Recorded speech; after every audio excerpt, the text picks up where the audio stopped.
కట్టిన కేసు ఇది.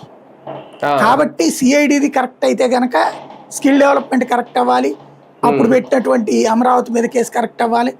అట్లాగే ఇది కూడా ఈడీలు ఏం చేస్తున్నారంటే ప్రభుత్వాలు ఒత్తిడి చేసినప్పుడు వాళ్ళు సిఐడి ఏం కేసు పెడుతున్నారో అదే కేసుని వాళ్ళు ఎఫ్ఐఆర్ గా కడుతున్నారు.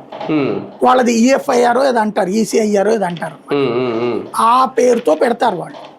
దాన్ని తర్వాత వాళ్ళకి కొంత డాక్యుమెంటరీ ఎవిడెన్స్ ఉంటది. ఇప్పుడు వీళ్ళు చెప్పినట్టు ఫోన్ ని ట్రాక్ చేసినప్పుడు ఫోన్ లో ఇది వీళ్ళు ఆ సదరు వ్యక్తిని అడుగుతారు. ఆ సదరు వ్యక్తి డబ్బులు ఇచ్చాడని చెప్తే గనక వీళ్ళు ఇరుక్కుంటారు.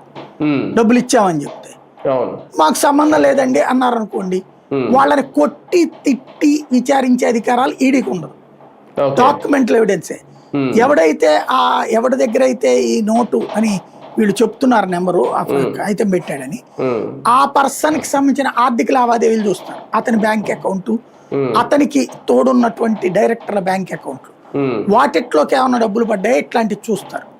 పడ్డాయి అనుకోండి, అంటే ఆ విధంగా కరప్షన్ జరిగిందని లెక్క తేలుస్తారు. లేదు అంటే గనక కేసు అక్కడ ఆగుతుంది.